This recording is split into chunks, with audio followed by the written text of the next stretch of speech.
I'm sorry? We should announce that switch for the next Yes. 2 weeks. Why don't I do? If people, yeah. Yeah. If people are Picking expecting- topics, Yeah. right. I will take care of that.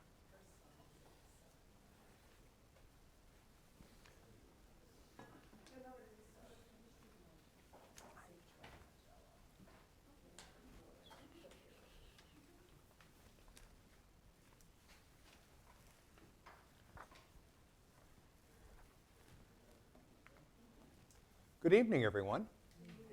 Thank you for joining us again tonight. Welcome back to those who were with us last week.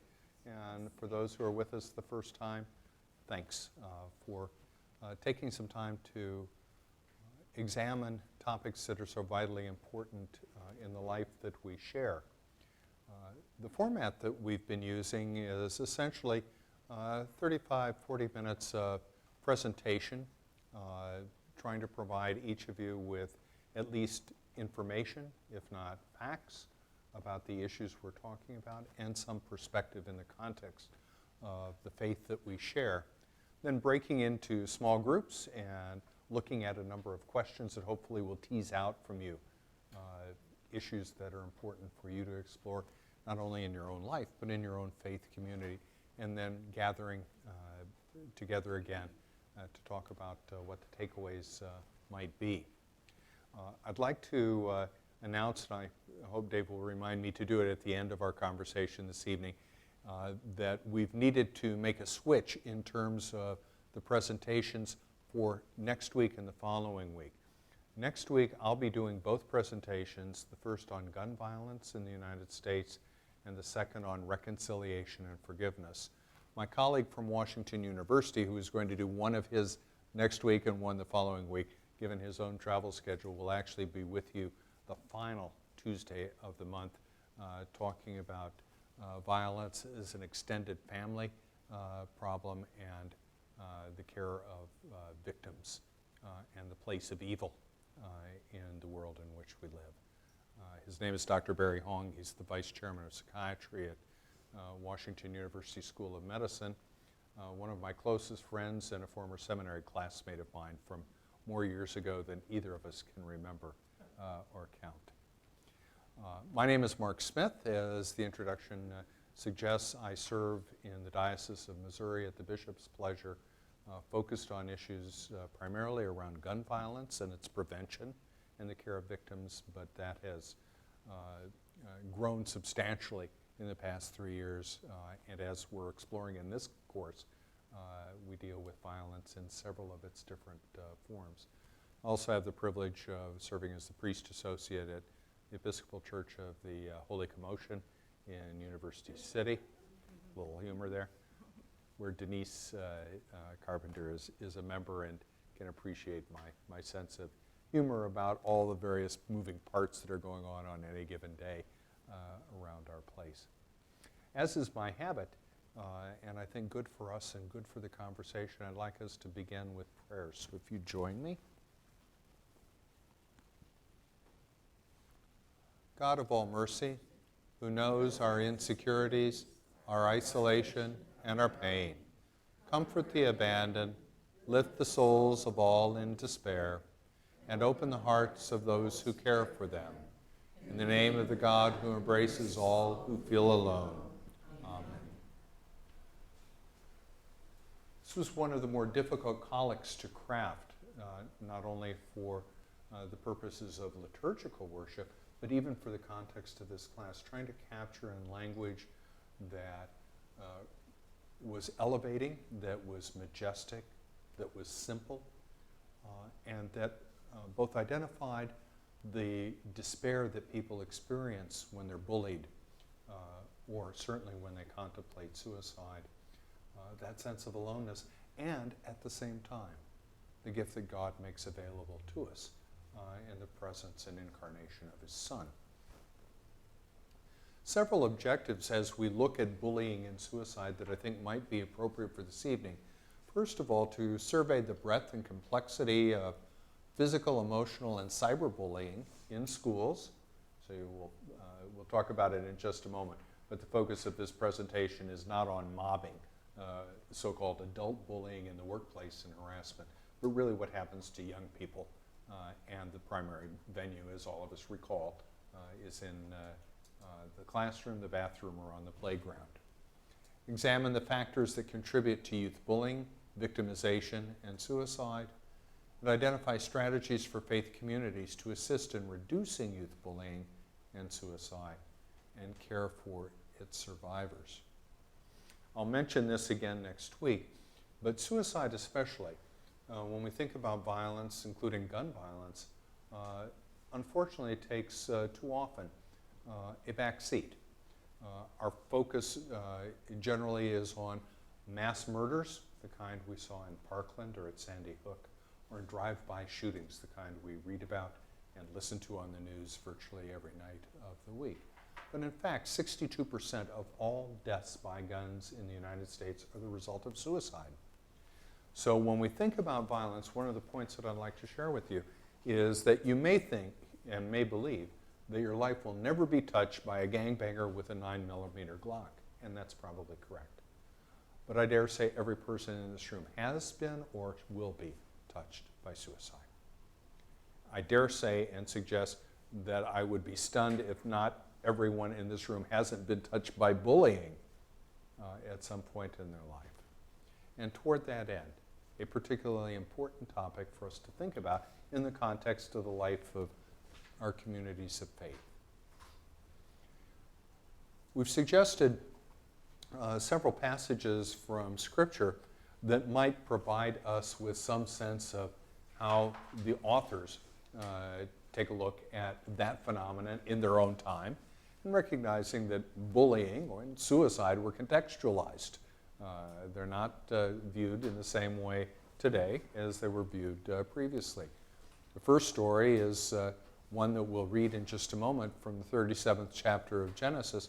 Recall Joseph and his Technicolor Dreamcoat and his jealous brothers beating him up, bullying him, threatening to kill him, and finally, thankfully, he was rescued by brother Reuben and sold off into slavery. In Matthew, we have the story of the Canaanite woman who Jesus initially rejects. Shoot, get away from me. And the disciples are going, Jesus, you don't want to hang out with this gal. She's Canaanite. It's unclean. It's a violation of all that we believe religiously. Moving from bullying to suicide, recall Saul's falling on his sword, having fallen out of favor with his family, and certainly and perhaps most profoundly in an act of utter despair, Judas hanging himself following the betrayal of Jesus. The point is, Scripture is rife with references to this relatively common set of conditions in the human experience. I thought it might be useful to begin by just reading this brief section from Genesis to see how the author of that book of the Pentateuch describes what bullying looks like in the context of a real-life family. Now his brothers went to pasture their father's flock near Shechem, and Israel said to Joseph, "Are not your brothers pasturing the flock at Shechem? Come, I will send you to them." He answered, "Here am I." So he said to him, "Go now, see if it is well with your brothers and with the flock, and bring word back to me." So he sent him from the valley of Hebron. Came to Shechem, and a man found him wandering in the fields. The man asked him, "What are you seeking?" "I'm seeking my brothers," he said. "Tell me, please, where they are, pasturing the flock." The man said, "They've gone away, for I heard them say, 'Let us go to Dothan.'" So Joseph went after his brothers and found them at Dothan. They saw him from a distance, and before he came to them, they conspired to kill him. They said to one another, "Here comes this dreamer. Come now, let us kill him and throw him into one of the pits. Then we shall say that a wild animal has devoured him, and we shall see what will become of his dreams." But when Reuben heard it, he delivered him out of their hands, saying, "Let us not take his life." Reuben said to them, "Shed no blood. Throw him into the pit here, in the wilderness, but lay no hand on him, that he might rescue him out of their hand and restore him to his father." So when Joseph came to his brothers, they stripped him of his robe, the long robe with sleeves that he wore, and they took him and threw him into a pit. The pit was empty. There was no water in it. So even in the life of ancient Israel, we have to acknowledge that there are rivalries within families, and by extension, rivalries within communities, and we act that out oftentimes physically, emotionally, psychologically, spiritually, sexually, in an attempt to exercise our own control and our own power. This quote comes from former Secretary of Health and Human Services Kathleen Sebelius at the White House Conference on Bullying half a decade ago. Our nation faced a number of tragic incidents involving children and teenagers who, having been bullied, felt they had nowhere to turn and took their own lives. It seized the nation's attention. And for many, it was a wake-up call. Bullying is not just a harmless rite of passage or an inevitable part of growing up. It threatens the health and well-being of our young people. It's destructive to our communities and devastating to our future. Several key points that she's making. One, she's elevating this to a White House conference, acknowledging that bullying is prevalent in society. Second, she's labeling it for what it is. It is not a normal rite of passage. And while most of us have experienced it in our passage through childhood and adolescence, it's not a rite of passage. It's not something to be condoned, to be accepted, to be nurtured, to be supported, to be bragged about. And finally, she's suggesting in that quote that there's something that we as a society are responsible for in providing care for those who would be bullied. It's also marked by real people and real tragedies, among the most infamous of which occurred in our own community. Many of you may recall the story of Megan Meyer, the young teenager, cyberbullied by a boyfriend who had dropped her and was defaming her, and she was so distraught that she hanged herself. Followed a number of years later by Tyler Clementi, freshman at Rutgers University in New Brunswick, New Jersey, a music major of some significant promise, who was outed on Facebook by his roommate, who found Tyler kissing another man.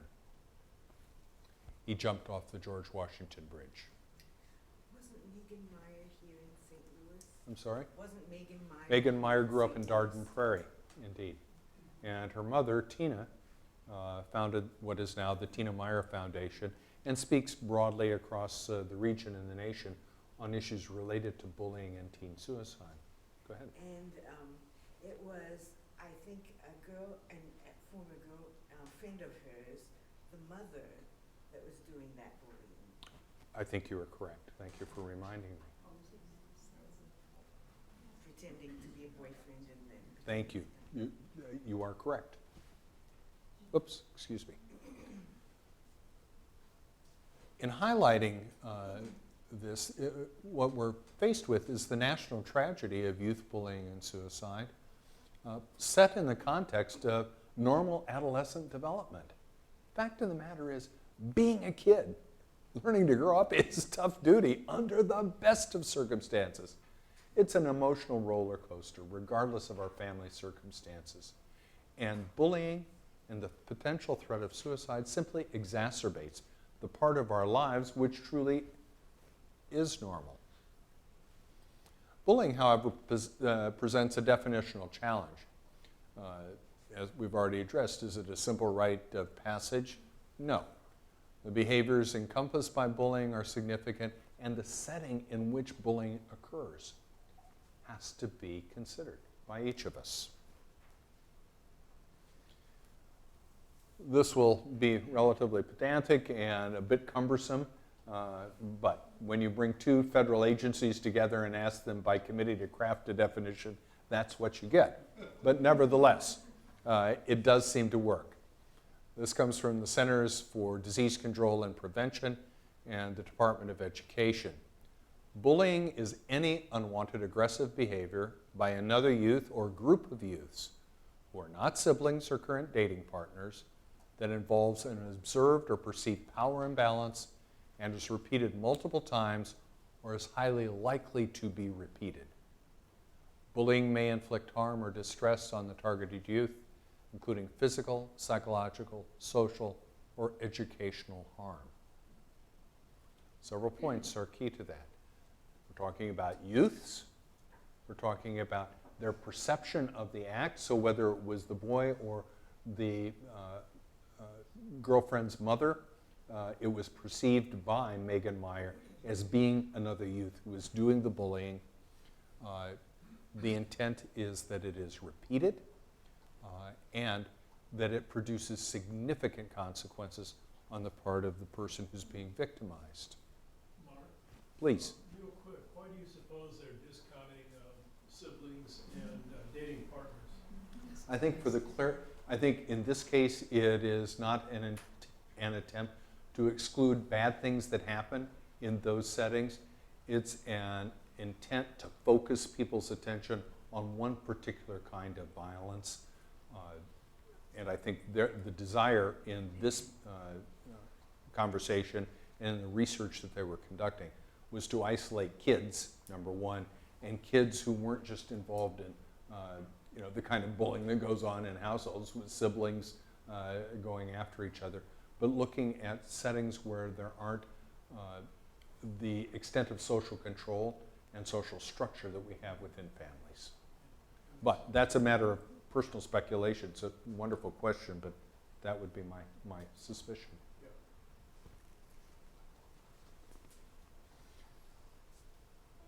As I mentioned before, bullying is not mobbing. Now, to be sure, the same kinds of actions taken by an adult against another adult or a group of adults against another adult constitute what looks like bullying. It's been labeled in the popular and research literature as either workplace harassment or oftentimes called mobbing. Again, I think for the same reason that we responded just a moment ago. The intent of the CDC and the Department of Education was to try and isolate a specific subpart of the population that they wanted to focus attention on, in large measure because of the publicity that had been given to it in the deaths of Megan Meyer and Tyler Clementi and others. Second, bullying is not just general aggression towards an individual. It is aggression that is repeated over time. It is aggression that generally is understood to be the desire to produce a bad effect. They want something to happen. It's not just being nasty. It's, I want you to suffer. I want you to feel some pain here. I want my words, my actions, to do something to you for whatever combination of reasons. It can also be not only attacks against individuals, but bias-based attacks against targeted groups: Jews, Muslims, black kids, brown kids, gay kids. Okay? And it involves both traditional forms of physical bullying, shoving, tripping, kicking, spitting. More recently, it clearly includes cyberbullying, as Megan Meyer's tragic case so well illustrates. How prevalent and prominent is it? Despite the fact that there's been a 25% decline from 2005 to 2015, nevertheless, what we're seeing is a 21% of the 12 to 18-year-olds were bullied at least once during that same decade. So the odds are 1 in 5 that if you're in that age group, you are going to be bullied in some significant way. And this isn't just a passing, shove in the hall. Remember, bullying involves repeated action over some period of time, generally designed to produce a response of hurt in the part of the victim. Why do we see the decline? It's a matter of some speculation, and the research is not altogether clear, but it likely results from the greater attention of parents, teachers, and students themselves to the problem of bullying. So people are acknowledging that this is a problem and it's not normal, and we have to do something about it. And secondly, a marked increase in school-based programming attempting to address bullying and its underlying causes. creating a safer and more humane and productive environment in which children might learn. What does bullying look like? It includes disparaging rumors. Hey, did you know she's a slut? Okay. Hurtful remarks, humor, insults or names, pushing, shoving, tripping, being spit on, being excluded from activities. And that's not just being the last person to be picked for the baseball team. Okay? It's being excluded from parties and social gatherings. It's being consciously ignored as 3 or 4 people walk off to the local place to get a burger, and it's clear you're not invited to be part of that group. And it's not just physical harm, it's a threat of physical harm. Think about the experience of being a child and the local bully is following you home. Local bully hasn't done a thing, but he's looming. And why is it? And my politics will probably now show the image that's coming into my mind is the president looming behind Hillary Clinton on the stage during the course of their debate. But I think it's that same kind of behavior. And again, partisanship aside, it's that sense of lurking and looming that there could be harm, verbal harm, emotional harm, psychological harm, physical harm as a result of that behavior.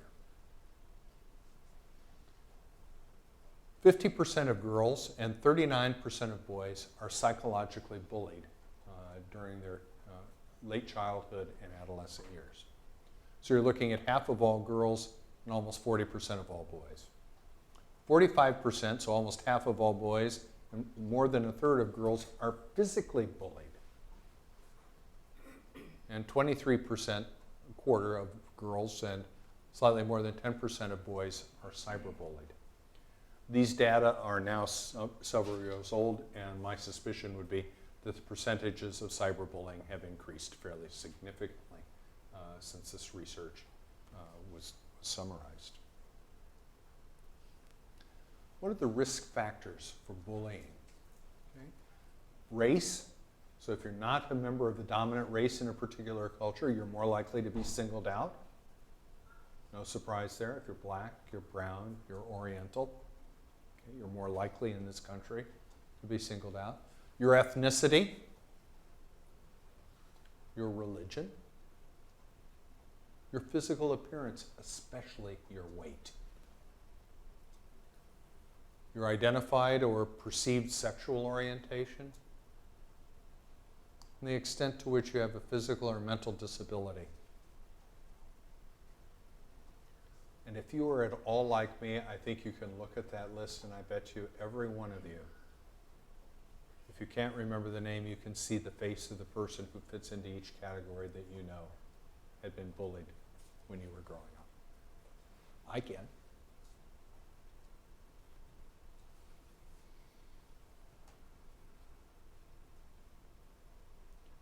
What are the consequences of bullying for victims? Again, we said this is not a simple rite of passage that ought to be ignored.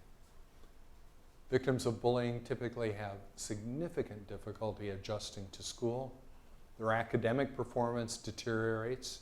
They suffer from anxiety, often sleep disorders, and notably from clinical depression. So this is not just feeling bad. This is not just going home and sulking and not being part of the in-group. These are serious problems that our young people are confronting that have lifelong consequences. It's not just that they lose time and focus in their education. What happens if you grow up thinking, nobody likes me, really believing that nobody likes me? Now, we all have those feelings from time to time, even as adults. But if you're constantly the last person invited to anything, if at all, you're constantly made fun of, what does that do to your self-image? How does that shape all of the opportunities and choices you have throughout the course of your life? It's profound. And again, I think one of the reasons that it's been elevated in part of the public discussion over the course of the past decade. But bullying is not just a problem for those who are victims. It's also a problem for those who perpetrate bullying. We know, based on the literature, that those who engage in traditional adolescent and childhood bullying are far more likely to engage in sexual harassment as they grow older. They're far more likely to be aggressive in their dating life, their workplace, and in their marital or intimate relationships. And, tragically, they're the most likely group to engage in elder abuse. If you don't have respect for your peers, if you don't have respect for the most vulnerable people in our midst, little kids, how are you going to respect your spouse? How are you going to respect somebody who's elderly and growing increasingly feeble and incapacitated? There ought to be no surprise here that when we allow bullying to continue, when we don't confront those who perpetrate it and don't take decisive action to name it for what it is and to intervene in an appropriate way and help them discover behaviors that are more appropriate, the consequences are lifelong and every bit as tragic as they are for the victim. Would you say that one of the reasons people do bullying is because of their own insecurities? I think that there's certainly good literature that speaks to that. I think from our own observations about the people that we've known who've been bullies, you go, yeah, they are insecure. You know? It's interesting as I look back, I was thinking about this afternoon and thought about my grade school, middle school, and high school classmates, and the maybe 5 of them who I thought were sort of the classic bullies. What disastrous lives they've had. None of them graduated from college. All of them had failed marriages, at least one. They're working in jobs that intellectually they could have done far better than that. And as best I can tell, their contribution to the life of the community is minimal. And most of them, not all of them, but most of them have been in trouble with the law at least once. Okay? These are not good outcomes. They're not the outcomes we want, either for the kids who are hurt or the kids who hurt them.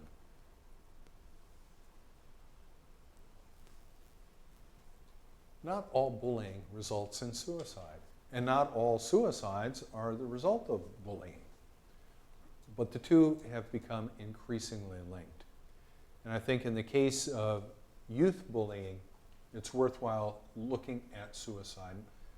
If you'd like, we can take a little bit of time beyond the immediate focus of this conversation, talk a bit about adult suicide. But that really is a distinct area in and of itself. Among 10 to 24-year-olds, 4,600 a year complete suicide, over half of whom do it with a gun. 4,600 children between the ages of 10 and 24 commit suicide each year, over half of whom do it with a gun.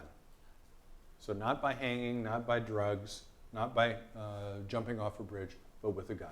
Do you have this number when they're stratified into No, age groups? no. I don't have it stratified by age, race, sex, any of the other definitional characteristics. It's the third leading cause of death in the population of adolescents and young adults, and the fourth among children and emerging adolescents. It's not cancer, you know, not heart disease, right? It's right up there with them. This is serious stuff. And the estimate is that 90% of these are preventable. In actuality, I would argue, based on the literature that we see with adults, that percentage is even higher with the use of good gun locks. The evidence is overwhelming that for people, even people in the throes of depression, even people intent on the act of suicide, the fact that that behavior is interrupted significantly by the time it takes to find a hacksaw, to cut the lock, dismantle it, to find the ammunition, changes the behavior of many adults. Whether it does that with adolescents and teens, we don't know. But it seems to reason that it would have some significant effect. The point is that those 4,600 kids don't need to die. There is something that we as a society, we as communities and people of faith can do about that. And I think that's why you're here. David? Is that 4,600 in this country? Yes. Sorry. Thank you.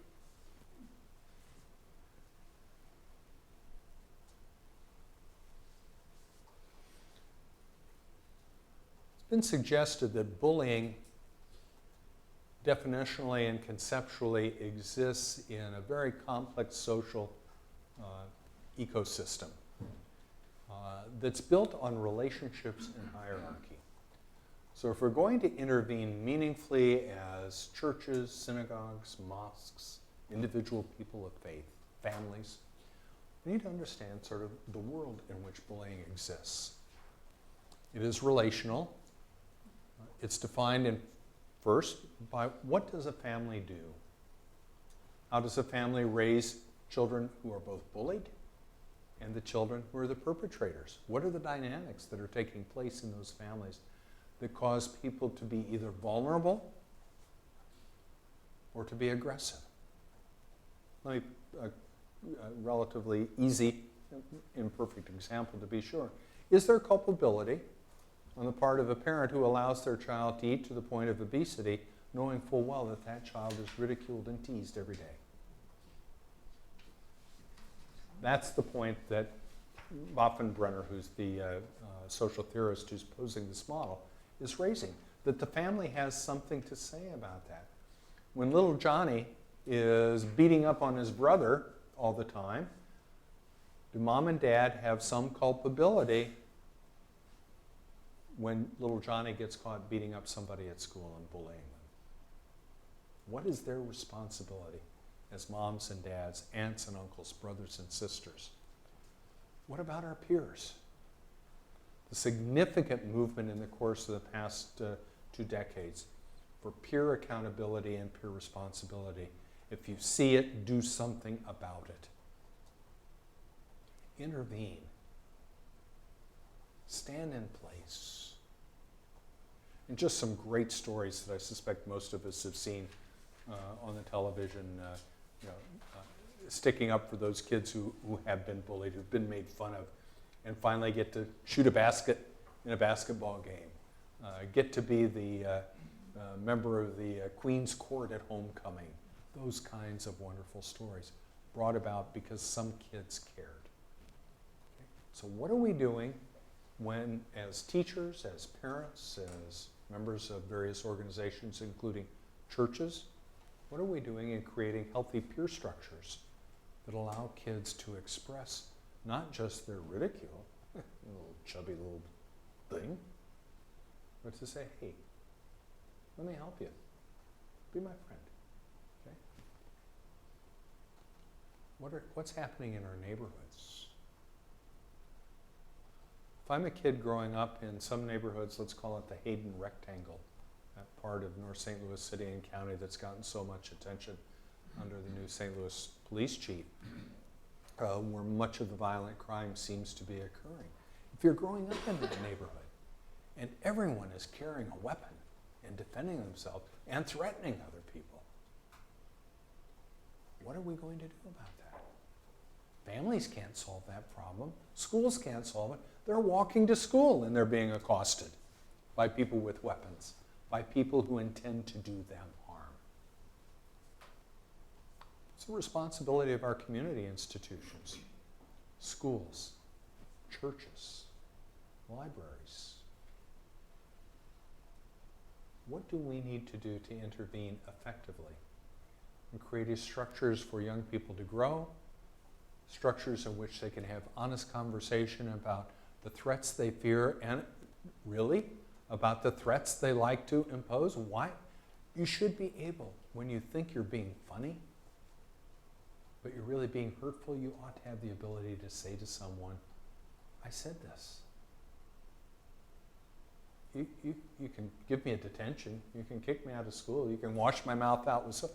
What that child really needs is for us to talk with it, to embrace that child and help that child understand a different set of behaviors, gain a different perspective without being ridiculed and demonized himself or herself. Role of government. We have a responsibility to make sure that we collect good data and information so that we know who's at risk. We can analyze that. Does government have a responsibility at the local level in terms of boards of education or police departments, youth squads, juvenile detention programs, to do something about the way kids interact with each other? And finally, what's the message we see as a society? When we either ignore or condone bullying, why should we be surprised when it continues? What do we know about reducing bullying? First and foremost, these are school-based strategies.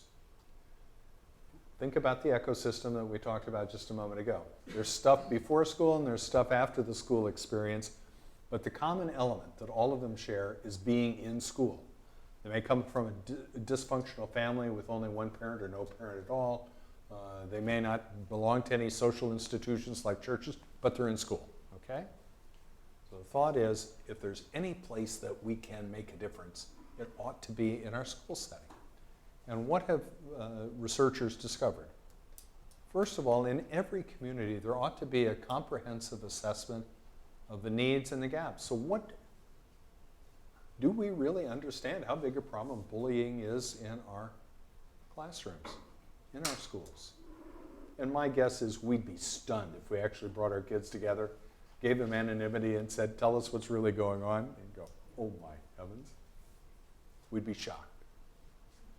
What's the gap? What do we have? What's the nature of the problem? What resources do we have to offer? And what do we need to develop and cultivate to begin to encourage healthier relationships with our kids?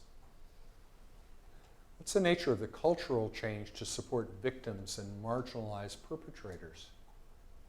You know, the days of the guy who's the biggest guy and the toughest guy in the school, walking around with swag because he knows he can kick everybody's butt and scare the heck out of him, are over.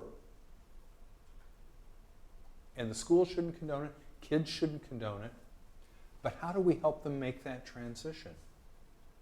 How do we help them not ostracize the perpetrator, but bring that perpetrator into a meaningful conversation about how his or her behavior needs to change and can change? Recognizing that bullying will continue no matter what we do, how do we take care of victims? We can't just simply send them back to mom and dad because that may be ineffectual to begin with, if they have them at all. Can't depend that mom and dad are going to be supportive. Can you hear dad saying to his small son, well, why don't you stick up for yourself? A lot of help that is when you're 16 years old and you're a guy and you're 5'2" and weigh 110 pounds and the bully is 6'1" and weighs 250. You know? It doesn't work that way. Embrace diversity and nonviolent conflict resolution. The programs that I'm the most excited about are peer-led interventions. They're essentially like what many of us experience as honor court for violations of academic integrity. So you have students who behave badly, and their punishment is not going to the principal. The punishment is sitting down with a group of trained peers who talk to them about, where's this behavior coming? What do you think you're doing with it? What do we need to do to make it change? And who have the ability to impose penalties on that person. So you're the quarterback on the football team, and you've been pinching girls' butts. Guess what? You're not going to start next week. Well, that's when the coaches from Mizzou are going to be here to evaluate. You're not starting next week. That's power. That's giving our kids power. It's training them, giving them the opportunity to exercise their good judgment. insisting that we use evidence-based interventions. Much of the basis for the various modules that I'm sharing with you and the idea for this curriculum grew out of the recognition that so much of the conversation publicly is based on impression and anecdote rather than fact. And if we're going to move the needle, if we're going to reduce violence in all of its shapes and forms, we need to know what we're talking about. We need to agree about the facts. As I said last week, Daniel Patrick Moynihan's famous quote, "We can each have our own opinion, we just can't have our own facts." And finally, that we evaluate what we try. Some of the stuff we're going to do won't work, or it won't work consistently, or it won't work in the way that we want it to. But let's make certain that we've dedicated resources in our schools not only to developing and implementing programmatic change, but to assessing whether or not they work, and when they do, replicating them, and when they don't, trying to fine-tune them, or if all else fails, eliminating them. Those strategies, we think, also need to integrate cognitive, affective, and behavioral strategies. This isn't just saying to a child, you know you shouldn't do this, or you know if you do this to this person, they are likely to get depressed, okay? That's part of it, to be sure, but it's not the only thing that needs to happen. What needs to happen is their behavior needs to change. They need to have a different attitude towards the world around them and towards themselves. Like most forms of education, there's a place for suicide prevention and bullying intervention that begins well before kindergarten and continues all the way through the education curriculum. So it really is K through 12. We're foolish, we're ignorant if we wait until we start seeing it play out physically on the playground or in the bathrooms or on the school bus, because it's been going on for years before that. And it requires both adult and peer contribution to design and implementation. I think I've, like many people in the helping professions, I've had this broad arc. You know, I started out as a young academic, and I had no faith in kids at all because I was just barely one myself. And then I swung over and said, you know, kids really are the solution to this, and I realized, you know, that's asking too much of them. Now at my ripe old age of 69, I think I've come to the conclusion it's a bit of all of us working at this. But again, I think we do a disservice if we don't invite young people, both perpetrators and victims, into the conversation as equal partners. They may express their experience differently than we do. They may demand solutions differently than we're prepared to accept. But their voice has every bit as much authenticity and importance as ours do. How do we care for the victims? First of all, we recognize and acknowledge that this is complex. Now, some of the examples that I've tossed out are trivial, they're trite, perhaps many of us can relate to them. The reality is that a whole lot of bullying is coming from really strange kinds of places and really weird experiences, both on the part of the perpetrator and the part of the victim, how the victim perceives this. Just because you're a person of color and you're bullied doesn't mean this is a hate crime. It may. It's a good place to begin the conversation, but it may not be about race. It may be because they don't like the way you walk. They don't like the way you dress. They don't like the way you play football, whatever. Okay? Second, we need to validate the victim's experience and share empathy. We need to believe our kids. When they say we're being harmed or we feel threatened, they are. Remember, what kid wants to be different? You know? When I was 14, I wanted to be so much like everybody else. You know? I wanted the same Ouijan penny loafers and the same kind of haircut and listen to the same Beatle albums, you know? Last thing I wanted to do was to stand out. And I think towards that end, Let's make sure that we accept them for who they are and what they say. And while it may not be true, we'll learn about that. And then we can have a conversation about, why are you saying this when it's not true? At least in my own experience, more often than not, it is. Third, let's identify the impact of behavior on both the victim and the perpetrator. As we've said already, bad things are happening to both of them. Let's be mindful that both need to be in our care. Let's address the underlying bias, stereotypes, and misconceptions. And just as I said a moment ago, just because you're a person of color and you're bullied doesn't mean it's a racial issue. By the same token, just because you're bullied and you're a person of color, don't ignore the fact that it could be very well based on bias that you hold. And we have the responsibility to create systems of conversation and intervention that make all of those opportunities legitimate, parts of the conversation, parts of the intervention, parts of the change. We have to provide a safe place. Kids need to know that when they're at our church, when they're talking to us, that they're going to be safe, and that if we say we will protect them, that we're prepared to do that. I can't think of anything that's more tragic for a child than to expose their vulnerability and then to be let down by an adult. And remember, it's not a normal part of growing up. The fact that it happens so often doesn't make it normal. The fact that so many murders happen in the Hayden Triangle, while true, doesn't make it normal. So we have a number of questions, as we have previously, for discussion.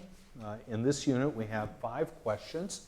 So I'd like to go around, and we're going to divide up a number of people off, and each group will take the question that's associated with their number. Let's spend about 10 minutes talking about that question. Then we'll bring everyone back together, do a quick summary, and take a break. Before you do, Yeah.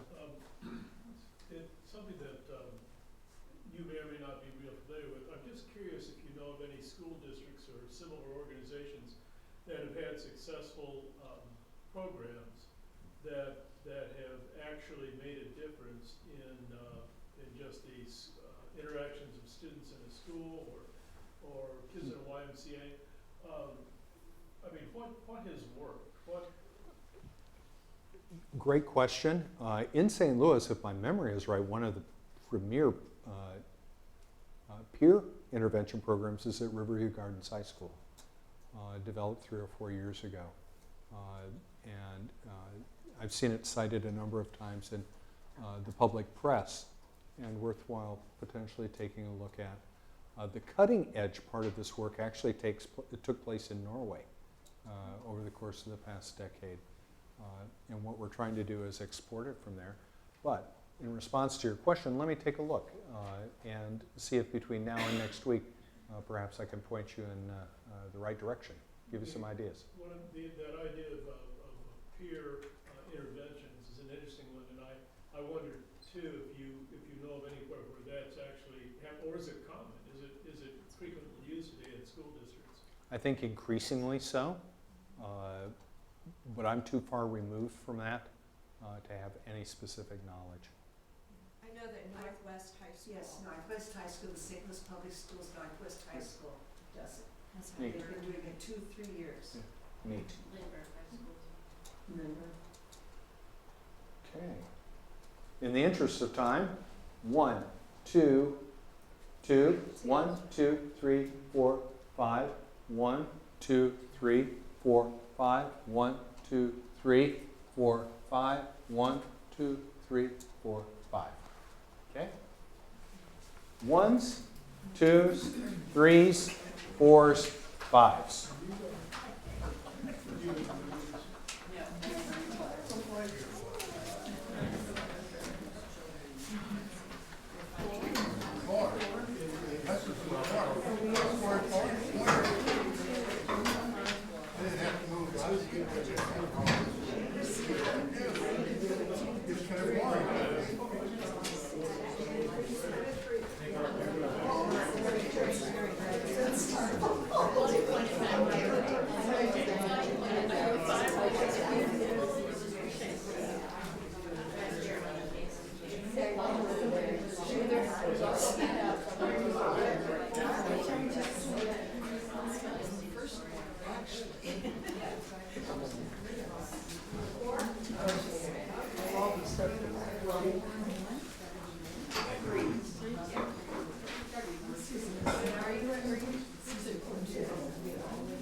How are you?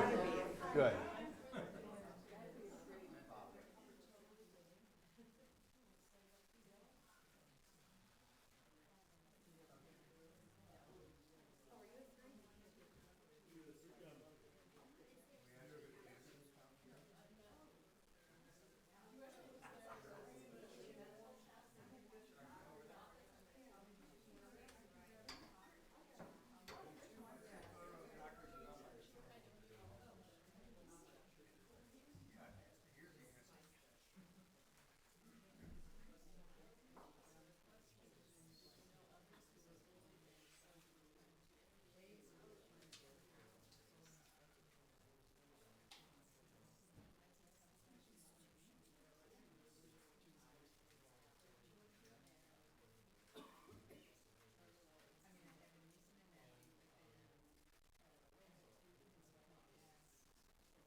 unless you just ignore it.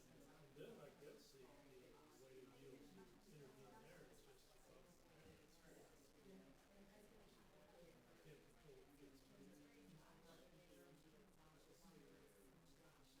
do. I wonder what the future is of that. The lack of barriers and walls, cyber communications, just begs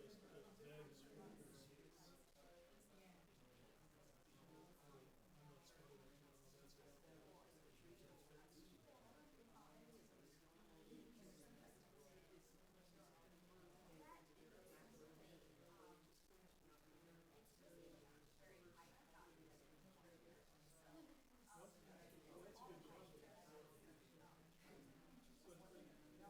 I mean, the reason bullies do what they do is, number one, they're making up for the deficiency that they see in themselves.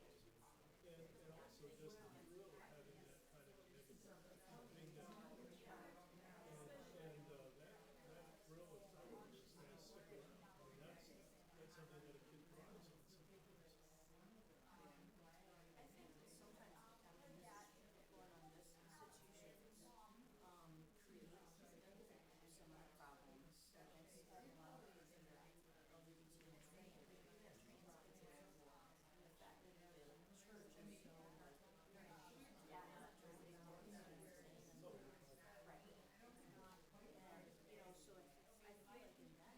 so I feel like in that institution is making the problem worse by saying that those kids are wrong, that they're disordered. By not talking about your Or by not talking about it, or they label us disordered and whatever, and then that's creating like, well, it's, the church is saying that they're disordered, so it's really bad. So in that instance, I think the institution is definitely not supportive to me, causing more of a problem. I mean, I wouldn't say,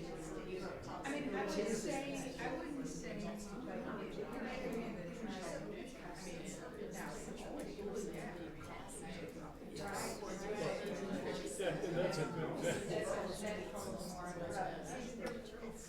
All right, shall we try and bring this back together again?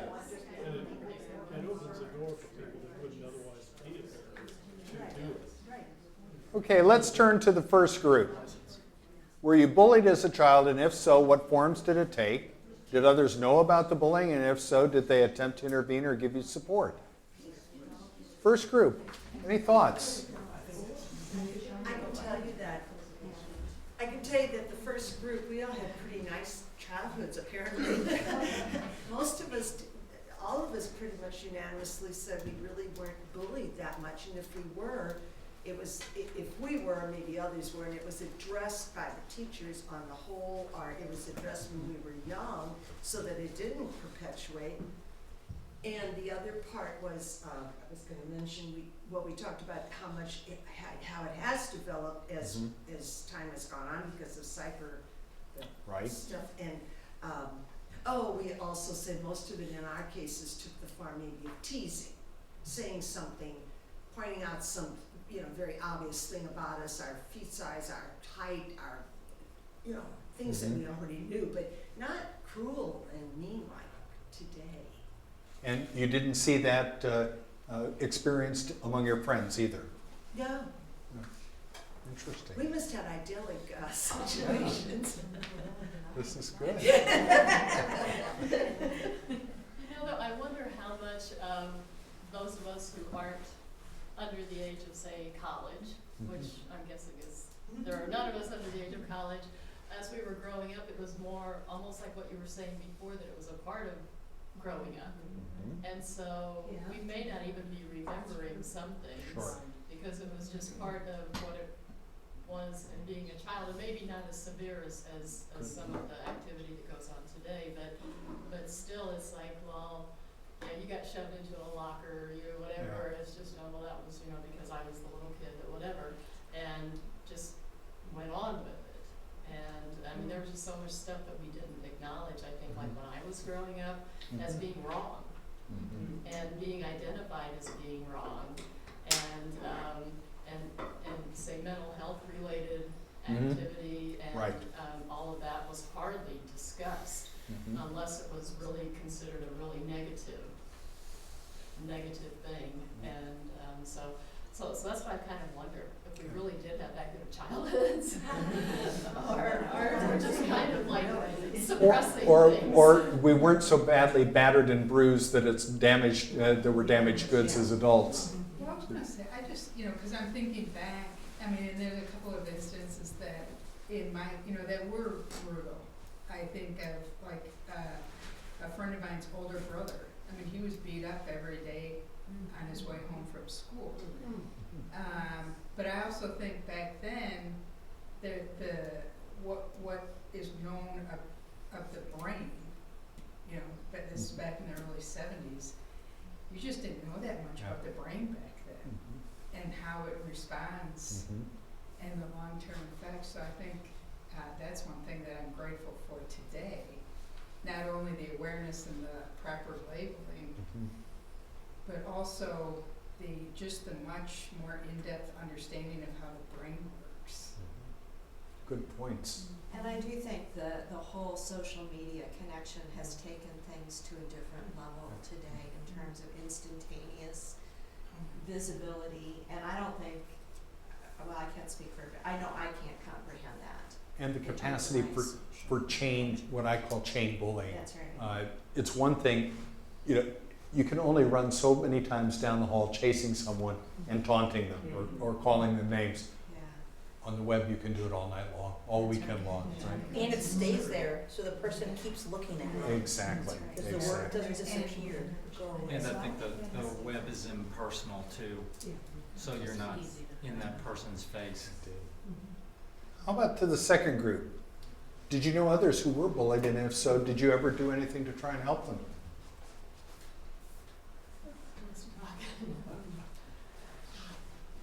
Well, some of us did experience seeing somebody bullied and just kind of turning away, or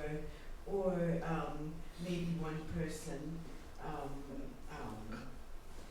being able to intervene or be a support, or one family being able to invite the outcast home for dinner, that kind of thing. For me, I think I always had my head in books, and I was just completely oblivious to a lot that might have been going on. And I'd just like to add that I think one of the things, and this came up in our discussion, is that sometimes being passive and not agreeing with what's going on, but also not saying anything to stop it or to help the person that's being bullied is contributing to the problem. And as adults, that we could do, I think, a much better job with our children to let them know that if you know something's going on and you don't say anything, that is also contributing to the problem and not helping the situation at all. It's Good. not just pulling away and nothing's going on. It's really telling the person that's being bullied, you're not important enough to me for me to stand up for you or to say something, or I'm too worried about myself to stand up for you. I'm wondering the extent to which language that we've developed over, I think, the last 10 years or so, talking about the other is not something that's going to be helpful to us. Even at an early age, talking with our children as we raise them about the other, about people who are in any number of ways different than us, in language that they can understand and fathom. And that, I think, was very different than the conversations that I remember as a kid growing up. Again, I want to make sure I don't keep you here until 9:30. So, Sister, is something?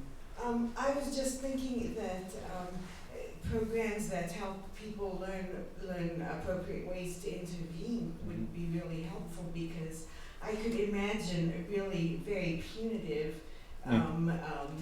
approach to the bully could really send him in the opposite direction and make matters worse. I think the concept is really one of restorative justice. Okay. For group 3, how has your own experiencing of bullying, which apparently has been limited, affected your life and perspective on people and institutions that you trust? Anybody here who's been bullied or who's witnessed significant bullying, and if so, that has left you with an impression about institutions that should have been helpful? Anybody want to? Well, just in a general scope of things, I think in a general cultural and larger scope of things, I mean, I think we're seeing the effects of this in terms of distrust of institutions, especially the church, in terms of not being there for people who felt like they were either bullied or abused in some way. Good So point. clearly it's eroded trust. Please. No. And you're next. This is a personal example. When I taught, this is middle school. There was a girl in middle school who came from a family in which the girl did not bathe, and her clothing was not laundered, and nobody in the children wanted to sit next to her, and she was teased. She was more than teased. She was shunned, and she was in my class. I didn't know what to do about it particularly. But one of the teachers kind of crossed a boundary line.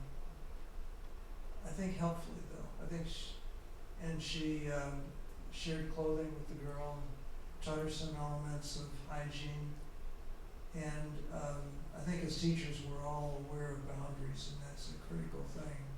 But in this case, the need for that individual to cope with her environment superseded or was more important than the boundary.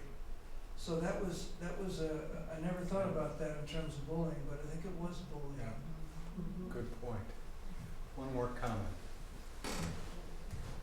Well, we were talking about this question and that did come up, that the institutions sometimes are the ones that are, not only are they not supportive, but they're perpetuating the bullying, like with LGBT issues, you know, by calling people disordered, that gives young people a license to then make fun of people or shun them, or with tweets or things like of that nature that call out different groups of people in a negative way, that that it makes it like it's okay to post those kinds of things and to say those kinds of things about different groups. So sometimes the institution is actually a big, huge part of the problem and definitely not a support. Point. Yeah. Good point. Have you undertaken anything in your own family, your own faith community, any other organizations to help help children identify bullying behavior, cope with it, and look toward more healthy and productive relationships? In some sense, I think we may have covered that already. Can I just? Let's go over here first. One thing that I think a lot of times parents don't see when the kids are getting bullied, so we need to trust our kids or grandkids when they say that so-and-so is a bully or I'm getting bullied, because I think that's part of it too.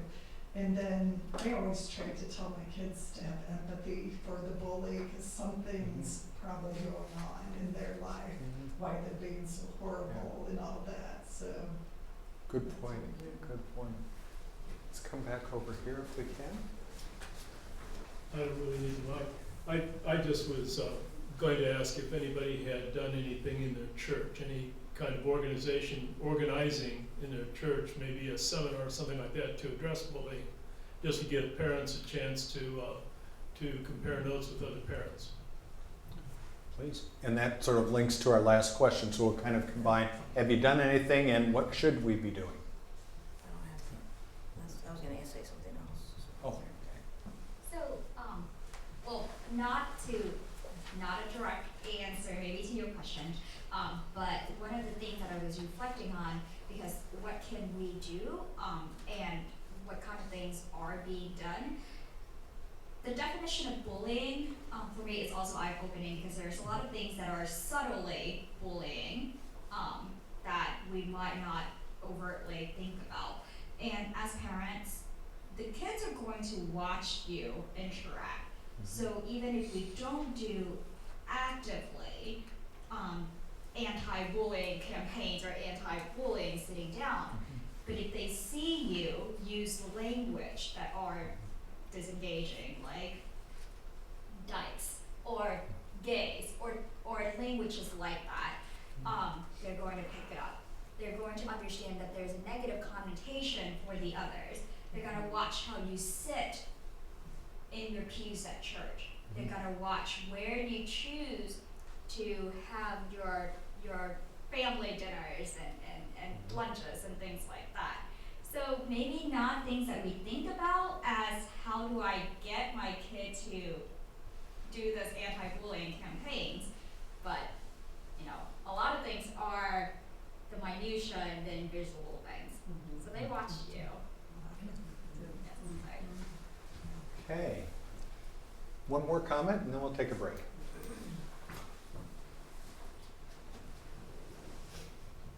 Just to piggyback on what you were saying, because I do think we're one thing I don't know if it's directly been, we talk about it, but I do think all of us as adults, and I see a lot of really bad behavior in us as adults, to each other, to, I mean, even on social media, I mean, it's just can be horrendous. And I think that culture,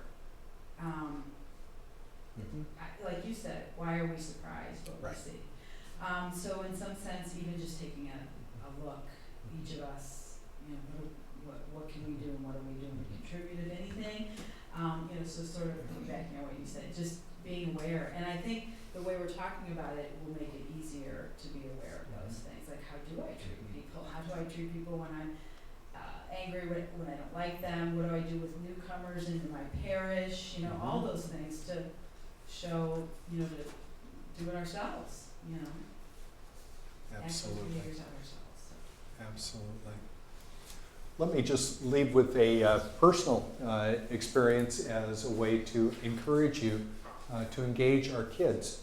I haven't shared this with you, but as a young child, my father was a hospital administrator, and from the time I was a little over a year until I was 5, we lived in American Samoa, where he was the administrator of a hospital for people with leprosy. So the kids I played with were lepers, the people who helped around our house were lepers. My dad decided that public service was his career, so he then, when we returned to the States and he finished graduate work, was the administrator of a very large state psychiatric facility, 1,200 beds, 1,500 acres. Think of a small military base. And in Illinois, at that time, the families of doctors and administrators had to live on the ground. Can you imagine what it was like being an adolescent, going to school, and everybody in school knew that your two formative activities were you grew up with lepers and really crazy people? Yeah, thankfully I had a very stable family and we grew up well and things were fine, but there were some tough days. And I think one of the things that I learned over time that shaped the way, at least I look at that part of my ministry, is to invest time in our kids and each other and think about what could be going on in their lives. And to at least ask them, is this a problem? Everybody else in my high school was bused in big regular sized buses, except the kids from the Crazy Farm. We had this little mini bus, so everybody knew that when we were coming, It was awful. And if somebody would have just said, at my church, in my family, at my school, what do I say? Mark, does that ever get under your skin? I would have broke down in tears, to be sure. But yes, so please, my counsel to you from my own experience is let's ask our kids. They'll tell us what they need. Let's take a 5-minute break. The next section is a little bit shorter anyway, so we'll be fine, I think, in terms of time. But if we could be back here no later than 5 minutes till, I would appreciate that.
Does everyone have a copy of the second handout?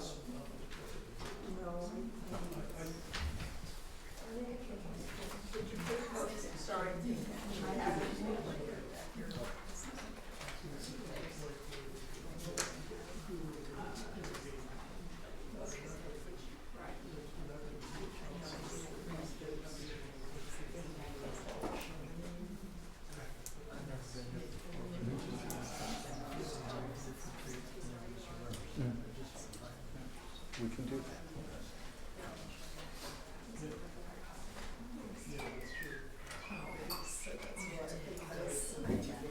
Thank you for joining us for this second part of our conversation this evening.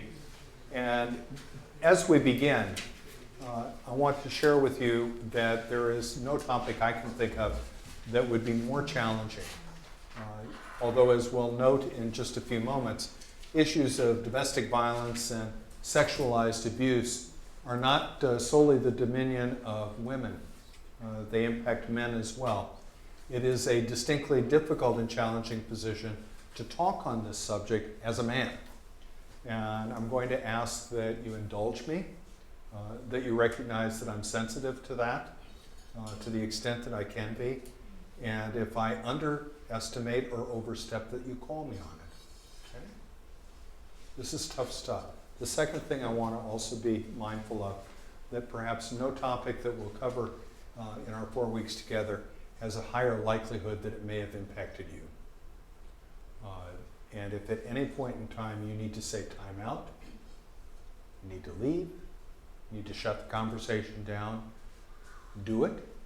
And I ask all the rest of us to respect that. Fair enough?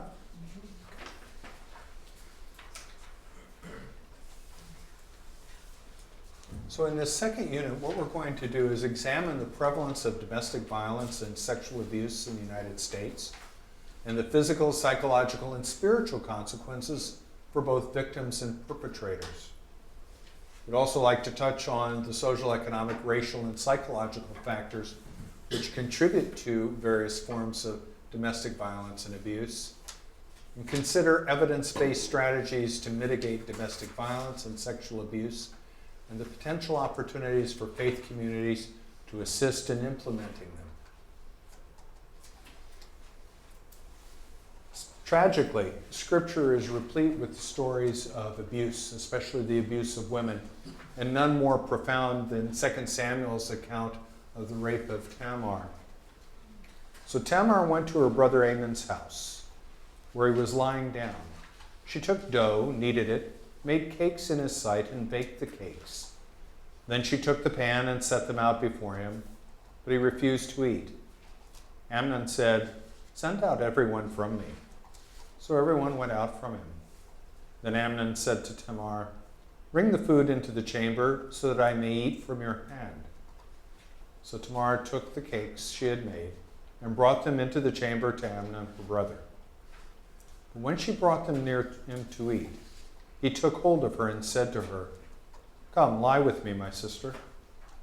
She answered him, "No, my brother, do not force me, for such a thing is not done in Israel. Do not do anything so vile. As for me, where could I carry my shame? And as for you, you would be as one of the scoundrels in Israel. Now therefore I beg you, speak to the king, for he will not withhold me from you." But he would not listen to her, and being stronger than she, he forced her and lay with her.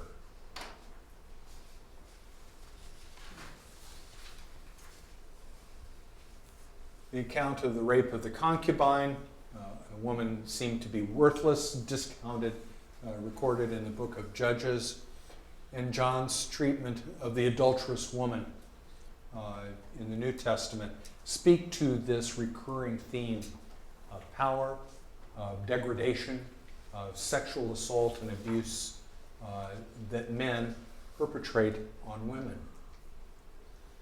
I was struck by Dawn Bradley Berry's description of where we've been just in the past decades. As late as the 1970s, she said, it was not uncommon for a prosecutor to base the decision of whether to bring charges against the abuser on the number of stitches required to close the woman's wound. Prosecutors joked about the 15-minute rule. If after spending 15 minutes with the victim, the lawyer was ready to beat him himself, he would not pursue the case. This is from a law school review. The extent to which we minimize, trivialize sexual aggression, violence against those whom we purportedly care about is substantial. It's profound. And perhaps among the most intractable of the problems that we're going to discuss over the course of these weeks. Clearly, violence against women is nothing new. Throughout recorded history, acts against women have been embedded in family life and society and codified in public morality and statutes. The consequence of women understood to be property, to be owned by men, to be used and treated in any way that a man chose, undergirds our understanding of the nature of women and their role in society and our understanding of abuse. It's been a double standard since time immemorial in both ancient and contemporary societies. Things that men could do in ancient Rome, like go to the sports events at the Colosseum, get drunk, have mistresses, not only were prohibited for women, but punishable by death. So the concept of a double standard, presence of a glass ceiling, is not new to 21st century America, but is around from the time of recorded history. Physical and psychological abuse is documented to have been used regularly and frequently to exercise dominance and control. One of the recurring themes that we'll talk about this evening is the fact that domestic violence and sexual abuse are not intended for self-gratification. They're intended for the exercise of control, manipulation, and power.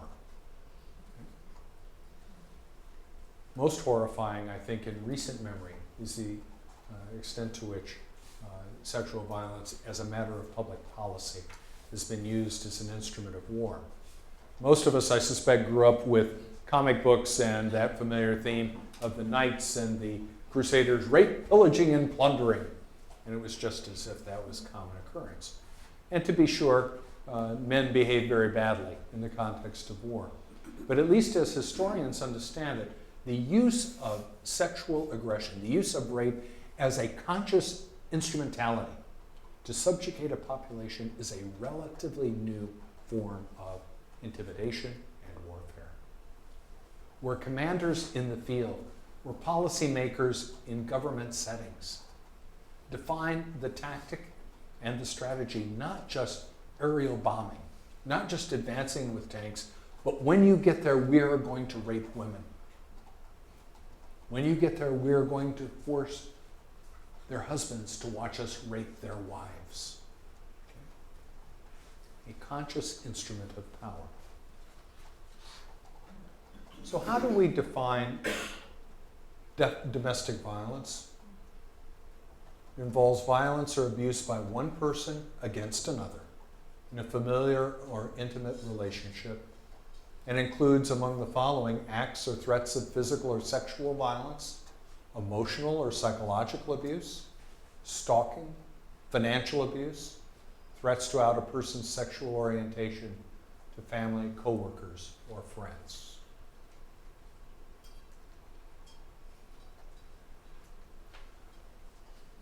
What I think we need to be especially mindful of is that it involves conscious action and it involves an intimate relationship. It can be in a family.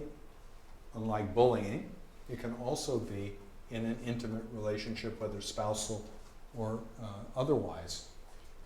The variety of acts that constitute domestic abuse include not only physical and sexual aggression, but withholding finances, withholding opportunities to exercise agency and self-control. So preventing, for example, a spouse to drive an automobile, to leave, okay? Demanding certain clothes be worn and others not worn. And certainly threats against the person's sexuality or some other dimension of who they are. It might be outing someone for being gay. It might also be outing someone for taking antidepressant medication.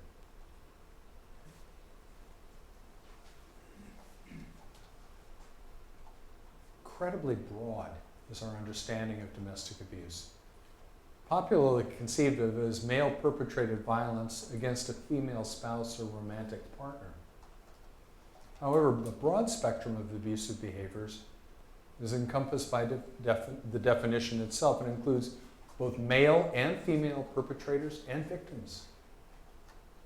So while the context of our conversation this evening is largely focused on men exercising aggressive behavior against women, because it's the dominant form of domestic abuse and sexualized aggression, we need to be mindful that women also are perpetrators and men are victims, and we need to understand that it includes both same-sex and heterosexual relationships. Bottom line, we're all susceptible to being potential perpetrators and potential victims. What do we know about the frequency? The lifetime prevalence of severe physical abuse.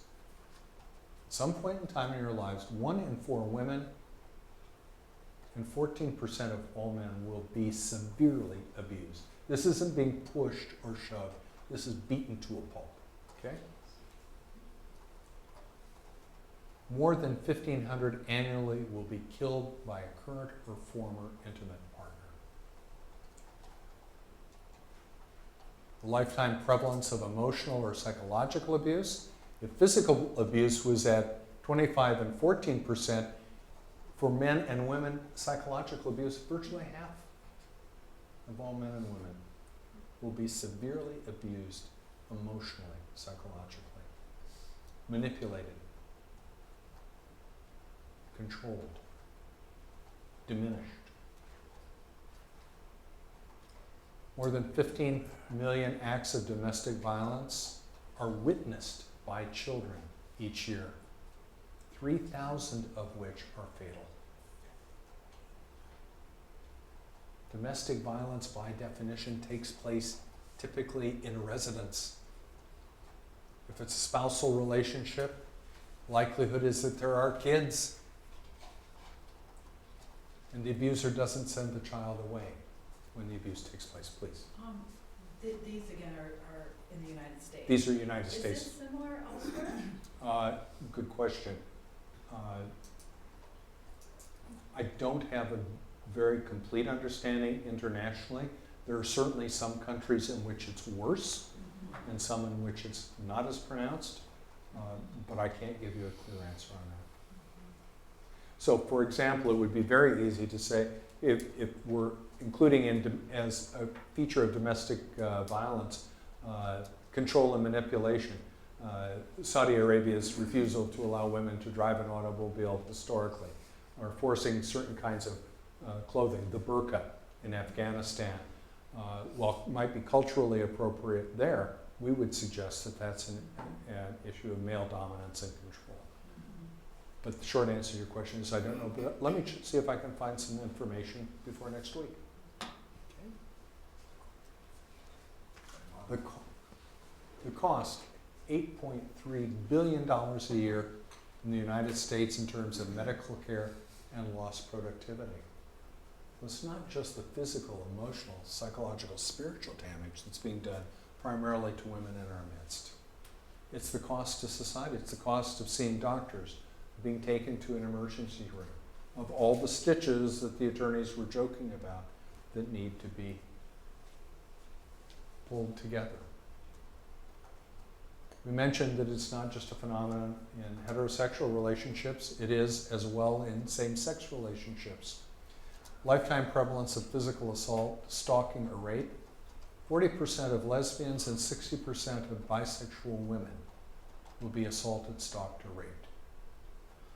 A quarter of gay men and a third of bisexual men will have the same experience. And perhaps not surprisingly, half of people who are transgendered will be harmed. Denise. I know the heading says domestic violence. Are all of those assaults domestic assaults, or some of those other types? No, those are domestic assaults. Okay. So being beaten up on the street, a hate crime, for example, is not included in those data. Okay. What are the factors that are correlated with domestic violence? What do we know about people who abuse primarily men? First, they're men. They have a prior history. This is not the first rodeo that they've attended. Okay? So for example, if you were a caregiver in a parish and you are engaging a woman who's been abused, the likelihood is overwhelming that that is not her first experience at the hand of her abuser.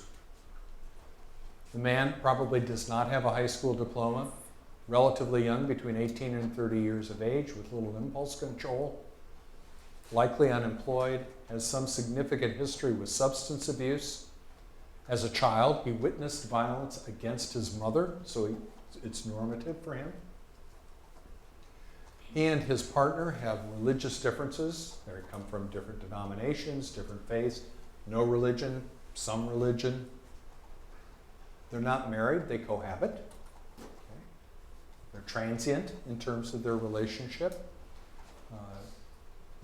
They've seen their partner abuse one of the children in the household, and they overwhelmingly have a need for power and control.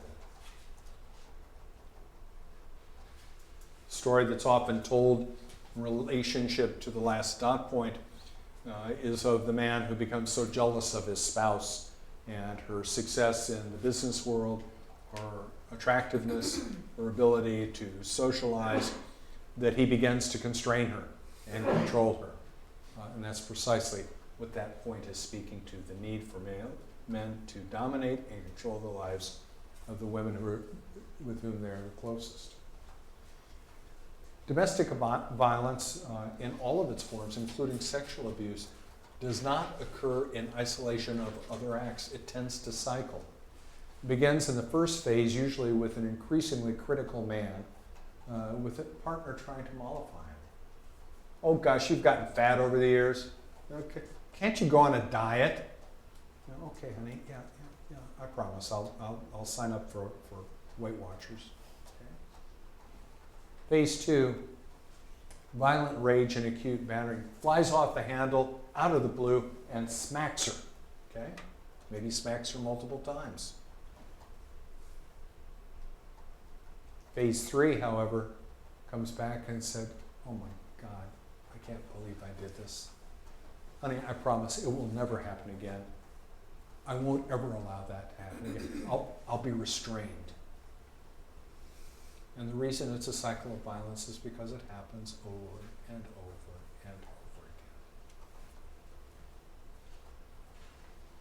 Two other forms of domestic abuse, however, that are noteworthy, and that we as people of faith and in communities where we're likely to see and encounter the victims of violence and those who perpetrate it.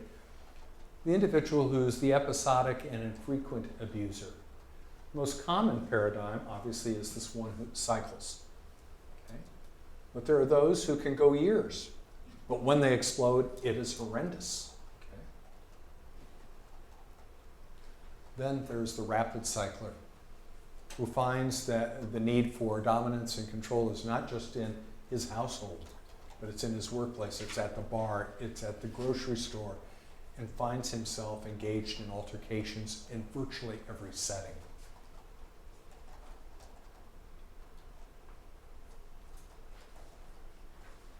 Why do people not just get up and leave? Just get out of the mess. There are probably as many reasons as there are victims. First of all, many are unable to escape the situation. They don't have an automobile. They don't live close to public transportation. They're financially dependent on their partner or their spouse. They have no source of income. They're fearful that if they do leave, their spouse or their partner will find them and really beat the hell out of them. They're unaware of community resources that might help and support them. They're uncertain about the future. You know, the devil you know is better than the devil you don't. You know, yes, I get beat up here, but at least I know what it is, and there is some sense of security. I've got a roof over my head. My kid goes to school, and my kid is safe. Okay? Tragically, there's the unrealistic hope of a partner's changed behavior. Honey, I promise I won't do it again. I'll restrain myself. It doesn't work that way. Diminished agency of the woman resulting from incessant humiliation, degradation, and beating. Finally, emotionally give up. They are so worn down, so beleaguered emotionally, psychologically, spiritually, that they simply can't summon the internal resources to take that action. There's a sense of learned helplessness, not unlike, similar to the Stockholm Syndrome, and perhaps another dimension of it. But it is that sense of, I figured out how to make this situation at least tolerable. I'm not dead. I'm alive. There's nothing I can do to stop it. Therefore, just suck it up and take care of myself as best I can. And then in rare cases, this sense of actually empathizing with the abuser. You know, I really am fat. I really am not as pretty as I was when he first met me. You know, this really is my fault.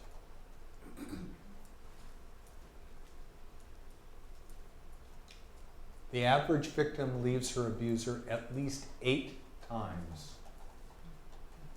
before she leaves him for good.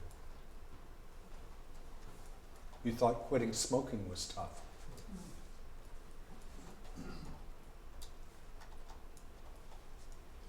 A couple of comments about sexual assault.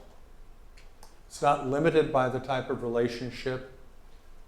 It can happen in intimate partner relationships, in married relationships, and with strangers. It can happen on dates, in work settings.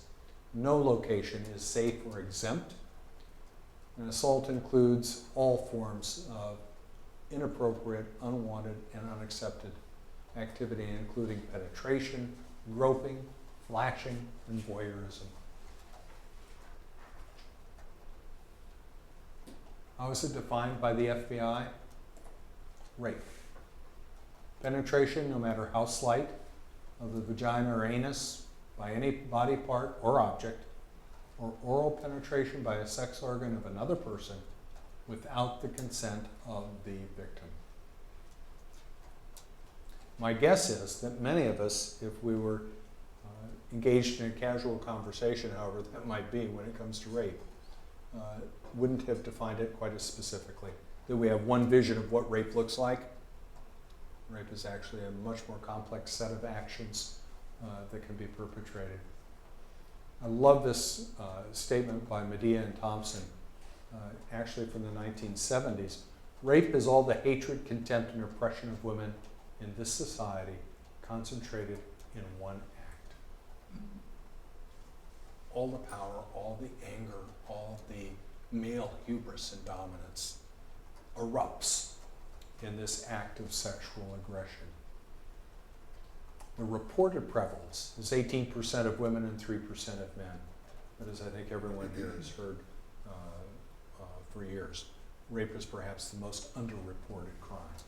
So I think we have every reason to believe that the data are actually far higher. Notoriously underreported because victims are shamed by it. They fear being retaliated against.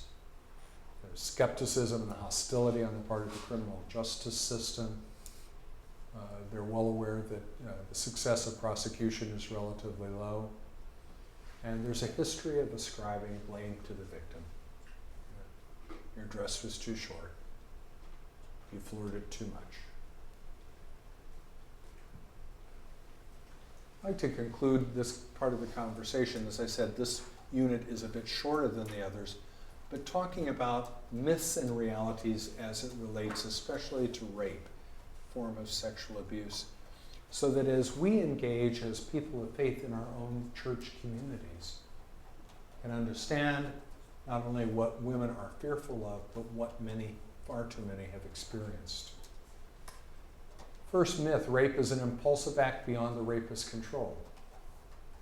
In fact, the vast majority of rapes are premeditated and not a response to an irrepressible sexual desire. Men stalk. They don't just wake up one morning, walk down the street, and see a pretty face and say, I'm going to rape her. They plan it. Sex appeal is of primary importance in selected targets. Beautiful young women are more likely to be raped.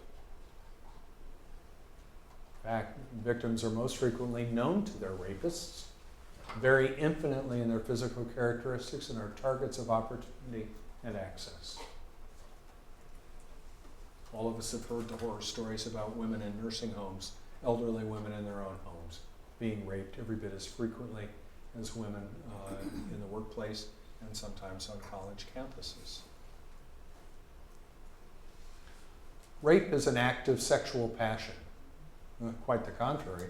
Rape is an act of power, control, and humiliation, in which the desire for sexual gratification is at best secondary or even absent.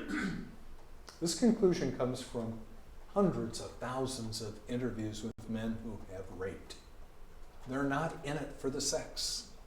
They're in it for the control, for the domination. No woman can be raped against her will.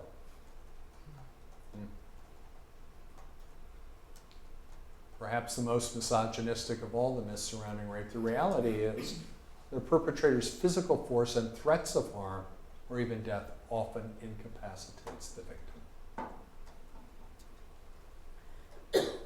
There are clearly examples to the contrary, but the reality is most of us who are guys are stronger and bigger than most of you who are women. And in the midst of that kind of crisis, with a certain focus in our minds, we can exercise that power and control. Women secretly want to be raped. The act of rape fantasized by a small minority of women and men differs significantly from the brutality and horror of actual rape. Put aside your fantasies about S&M and think about and go to the literature in psychiatry about men and women who otherwise seemingly have reasonably normal sexual lives, but also express some desire to have sex, if not forced upon them, to be passive recipients, to be the passive force with an aggressive partner. And the way in which it's described is not at all characteristic of the violence. There's no blood, there may be ripping of clothes, but there's no beating, okay? There's no devastating after effect in these people's fantasies. Well, if you're going to be raped, you might as well lie back and enjoy it. Truth of the matter is, the most successful response to attempted rape include immediate physical resistance combined with other defensive actions like running away and screaming. Fight.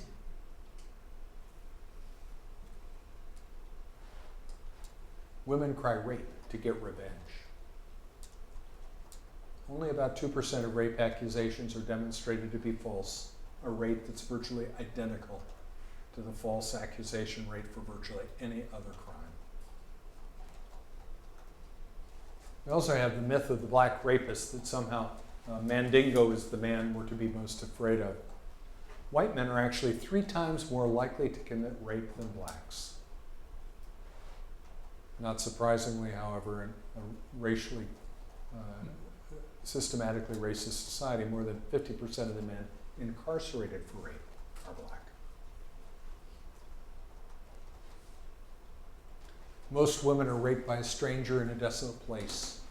No. Most women occur in a residence by someone you know. And finally, only women are raped. As we've mentioned before, more than 90,000 men are raped annually in the United States.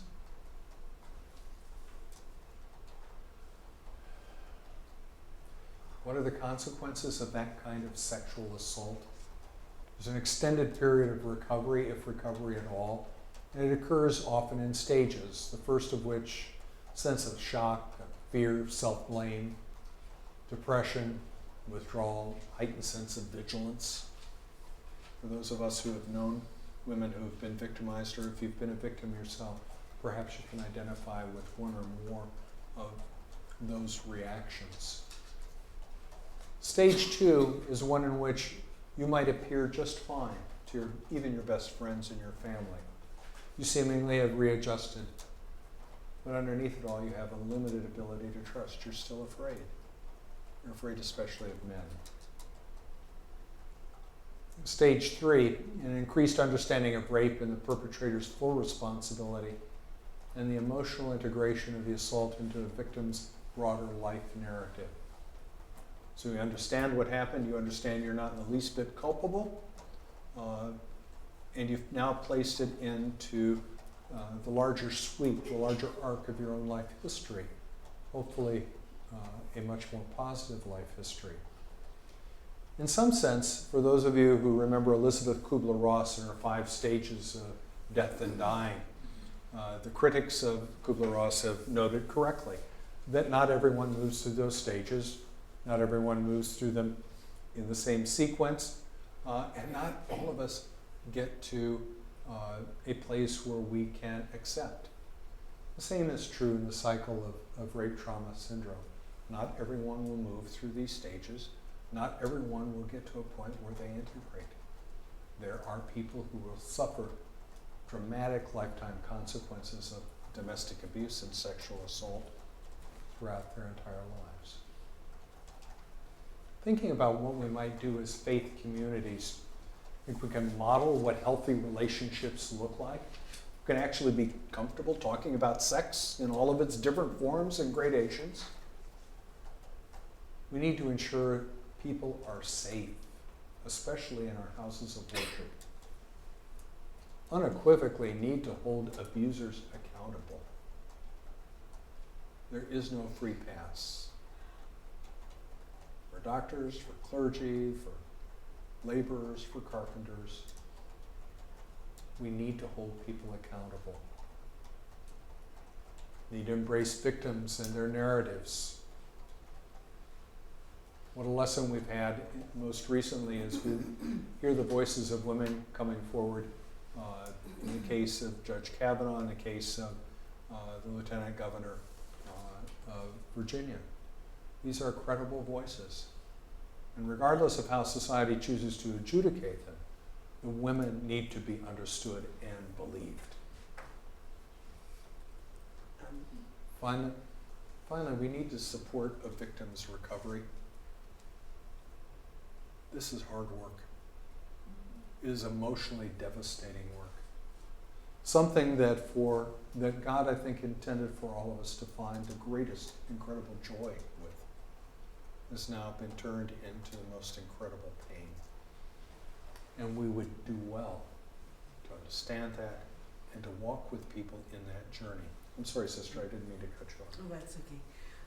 No, stop. It just occurred to me that the holding abusers accountable, it's excellent that the church has finally gotten closer to that point, but very ironic that the church it took so long to realize that a sexual abuse is a crime and must be treated like a crime. I would argue as a cleric that with respect to a respectful disagreement with sister, I don't think we're anywhere near where we need to be as church. And I say this writ large, not Roman Catholic or Episcopalian. I listened to the report coming out of Houston this morning. Southern Baptist Convention has finally acknowledged that, my God, there were 700 incidents of sexual assault in their congregations. You must be kidding me. You know? Come on, I know the clergy. I know people who work on clergy staffs. Point is, we are nowhere near where we need to be in setting, 1, a zero tolerance policy, 2, training our people and retraining our people. And I'm as guilty as anyone in my corporate life before I was ordained a priest. You know, when that annual talk, okay, you've got to go for sexual harassment training. Oh, yeah, I've got work to do. Okay? And perhaps not the most appropriate training in the world, but we as people of faith and communities of faith need to understand that people come to us for sanctuary. Folks in church we may not differ from people in many ways. The place where we do differ is most of the knowledge that we are broken. Okay? There is stuff in our lives that hurts. And we're looking for God, we're looking for each other, we're looking for the sacraments, we're looking for pastors and priests and rabbis and imams to help us deal with how badly busted up we are. And if you're busted up, you are vulnerable to anything and everything. And churches, I would argue, are especially vulnerable to that. So, we're now at 8:30, and we seem to be running on the 8:45 timeline these past two sessions. If you're willing to stay, let's go back to the same groups, take 5 or 6 minutes and talk about the questions, and then we'll reconvene. I'll have you out by 8:45. On the other hand, if you feel that you need to leave, I won't be the least bit offended. I would add another myth. What? I would add another myth to that. Okay. The people that are raped, sometimes their body responds as if they're enjoying it. And that's what people are like, oh, You know you're loving it. Yeah.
more minutes. Well, you know, that there's a lot of assumption. There's all these rules that don't apply to you. And you know, it's that sort of a ridiculous assumption. And all of a sudden you get, you know, the boundaries are much wider than they were before that are disappearing. And you know, it's interesting how, I'm trying to think of the doctor's name, you know, the gymnast doctor.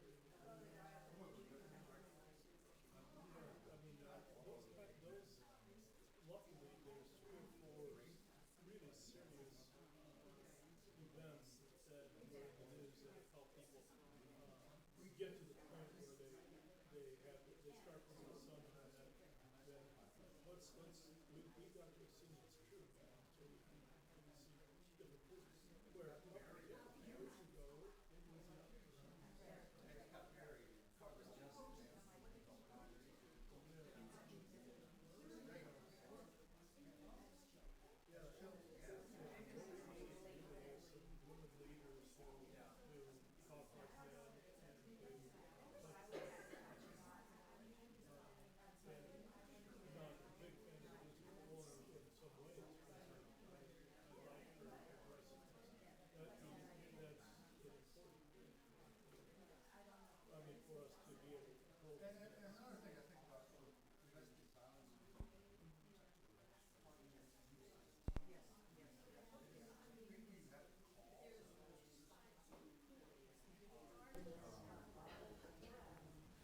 About 1 more minute.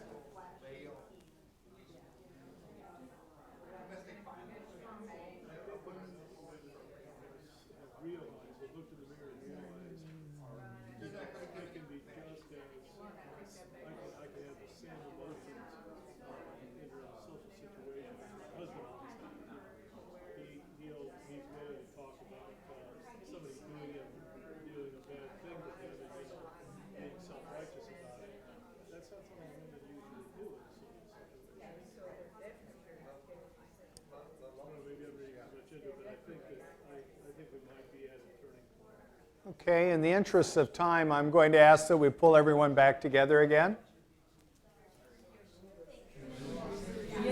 Well, and that's what, I mean, that's why I was just kind of. How about our first group?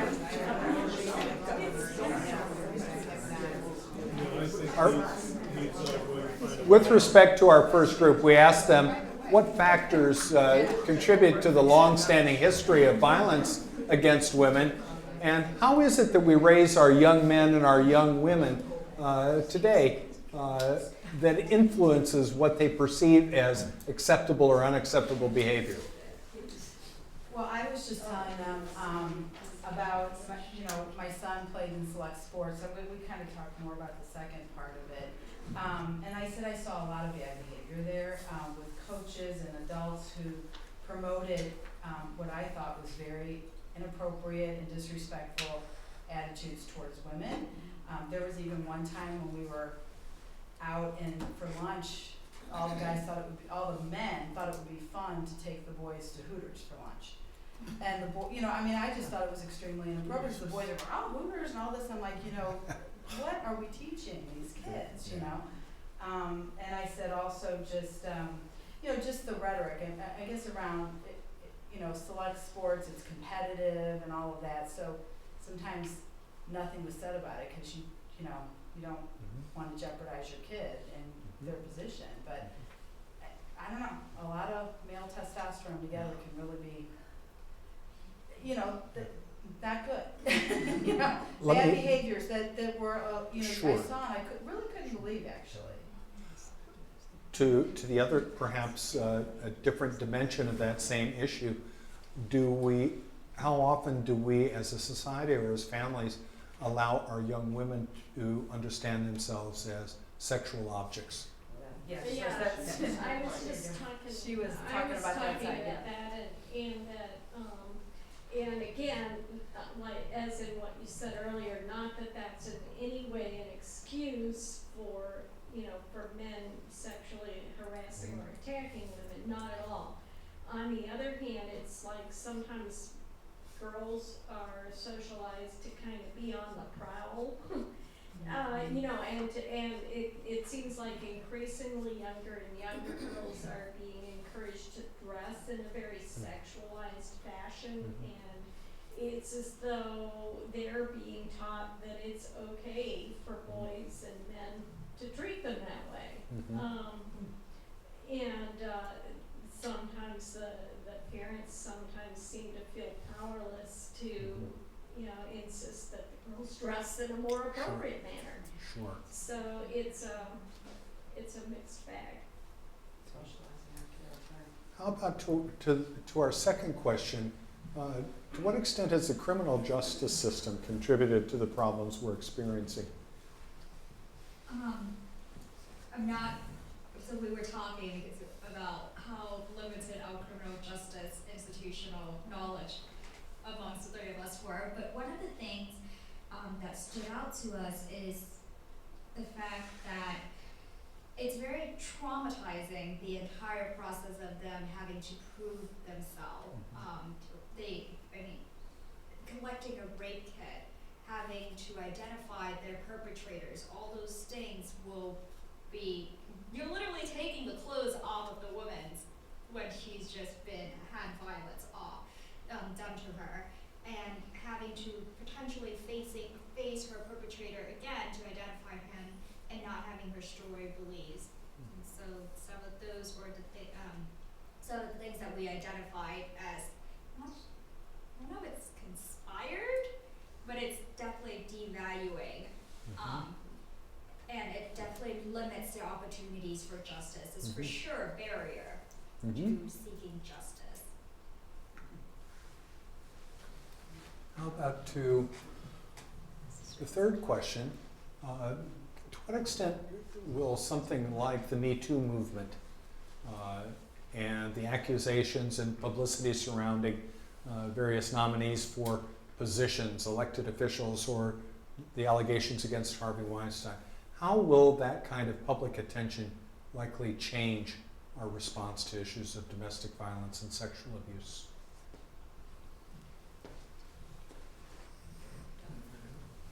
Well, we talked about how, you know, hopefully more people that have experienced sexual assault are able to speak up because they don't feel like they're alone in it, and so that will bring more people to the forefront. But also maybe changing the way typically men are doing the sexual assaults, the way they think. Now they're crying out that we have to be so careful. Well, great, be more careful about your behavior. So maybe that will reduce the number of sexual assaults because people are going to be more careful. Can I kiss you? You know, asking questions and not just assuming that you have, you know, latitude. Yeah, latitude. I think there's a hand on that side too that was raised prior to mine. Which one? On this one, I said we gotta wait till justice has been served, whether these people are actually being punished. If they aren't being punished, you know, if they somehow legally wiggle their way out of this, we're back to square one. Indeed. So the issue of social accountability, taking this crime seriously. Exactly. One more question here. Again, I want to be mindful of time since I'm the one who's abused it. Sorry, I'll do very quickly. I'm in graduate education, and one of the things that is so necessary for women to advance in my field is to have mentors. And one of the things that was brought up from this #MeToo movement is the fact that, men are saying they have to be more careful. But now there is a response from men who are thinking, I have to be careful, and therefore I don't want to give the optics of I'm not going to take on this young female grad student or this young female professional because I do not want to be accused. I sat in a conversation with someone with an attending, and his friend lawyer who basically straight out said, I'm not gonna, if you are a young, beautiful woman, I am not hiring you. So there is that potential to, it's so ingrained in those structures, there is that potential for this to be a backlash against gender roles. That will be an interesting conversation. I have any number of thoughts on that. And at some point we may have a chance to explore it. But I also think that that's men running away from things that they choose not to understand and attempting to perpetuate the behavior that they're already engaged in. So we need to move on, Sister. I'm sorry. I'm just going to. There's one topic we've really neglected, though, one aspect. Please. When men are the victims of domestic violence, we've got to be as supportive of them as we are of the women.